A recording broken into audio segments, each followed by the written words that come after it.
Thank you. We travel a lot. Last year we did 165,000 miles, and that was just with one airline. This year we've already been to Europe a couple times, Singapore around the first part of the year. The rest this year in August we go back down under to Australia for a few weeks, come back home for a couple weeks, then we go back to Europe, have an 8-day side trip to Romania. Hey, if anybody wants a good buy on my books, Romania is the place, $3. But you got to learn Romanian. And so we'll be all over Europe, and then we come home, and then in November we go to Asia. We do have a couple other events for your company in South Carolina, and North Carolina, Iowa, and near Temecula, Marietta. So anyway, we're having a lot of fun, but anyway, let me give you an idea of what is going to happen today. We started with a company 9 years ago, and nobody asked us what this company is because we don't talk about it. And we started with 4 people, and today we have now over 170,000 people in our downline.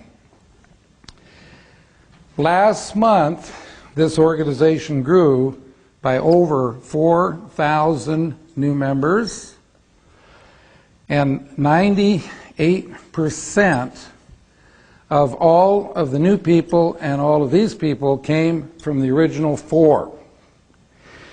Now, when you look at that, does that answer the question, do you need to sponsor a lot of people to build a large organization?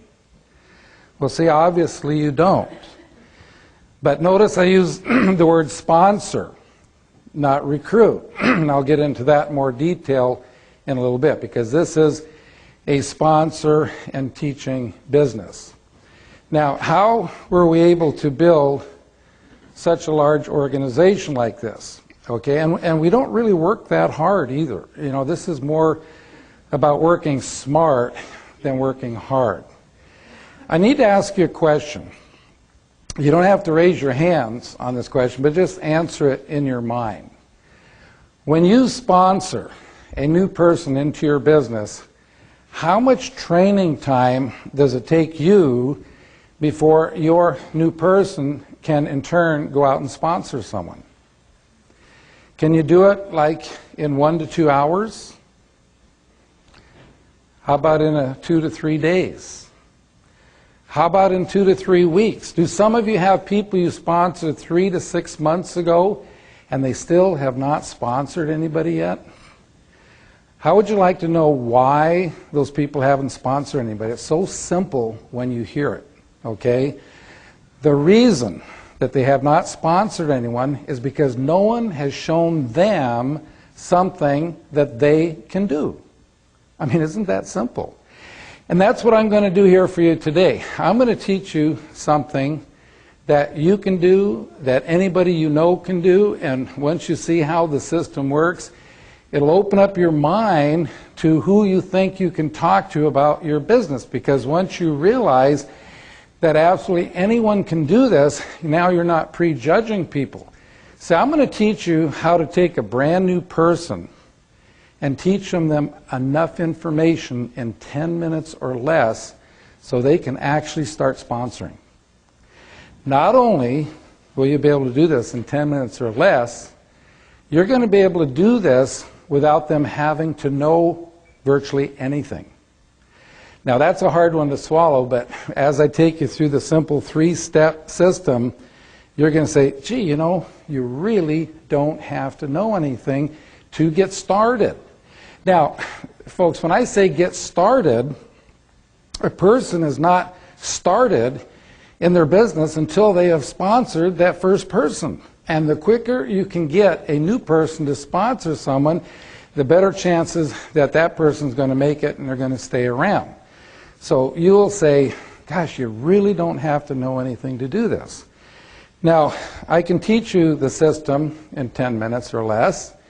And I know some of you came a long way and you want to hear more than 10 minutes. So I have some other information that I want to share with you before I get to the system. Now, the thing I didn't tell you about this organization we built over the last 9 years is I would say over 90% of them live somewhere between 6,000 and 7,000 miles from where we live because they're in Europe. Most of them are in German. They don't even read, speak, or understand English. So people, they say, well, how did you do this? How did you motivate them?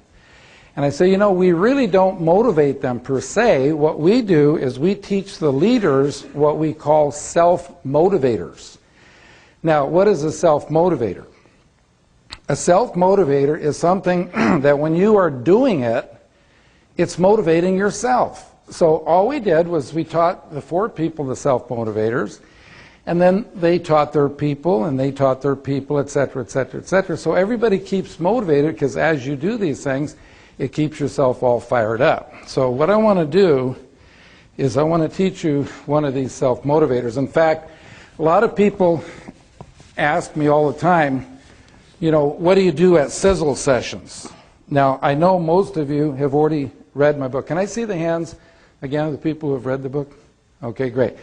So you know napkin presentation number 8 is about sizzle sessions, getting together with 1 or more people, usually in a restaurant, to share ideas about your business.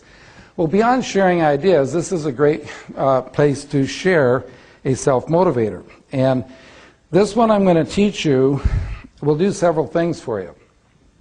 First of all, it will make you feel like everybody you know should be in this industry. Absolutely everyone. And it'll give you a whole new look at what we call residual income. Now, I know most of you know what residual income is, and that's money that you receive long after you've done the work. Okay, but I'm going to give you a different way of looking at residual income. So here's how it goes. Let's say that you are living in the home of your choice and you have no mortgage payment. In other words, you own the home. You are driving the car of your choice and you have no car payment. You own the car. Your phone bills are current. Your credit cards are current. You have absolutely no bills whatsoever. Now, if you're in that kind of a situation and you were making $10,000 a month, every month coming to you, whether you get out of bed or not, you could live the lifestyle better than most millionaires. But now think about all of your friends who are not in your company, who are not in network marketing. How could they ever hope to have $10,000 a month coming to them every month, whether they get out of bed or not? Well, I know most of you have heard since you were a child, wouldn't it be nice someday to have enough money in the bank to live off the interest and not touch the principal? Okay? Well, in today, current interest rates, the kind of an account you would have with a bank where they would actually send you a check each month, it would take $6 million in the bank. Now, how many people do you know are going to have $6 million in the bank by the time they retire? Could you have $6 million in the bank by the time you retire? But see, I'm here to tell you that if you had $6 million in the bank, you'd get $10,000 a month interest income, and or you could have $10,000 income coming from your network marketing company. Look at the difference. To get it from your network marketing company, you sponsor 4 or 5 friends, and then you help them do the same. You help them do the same, et cetera, et cetera, et cetera. Time you get down 4 or 5 levels deep, you're going to have $10,000 a month coming to you. What does a person have to do to put that kind of money in the bank if they're not in network marketing?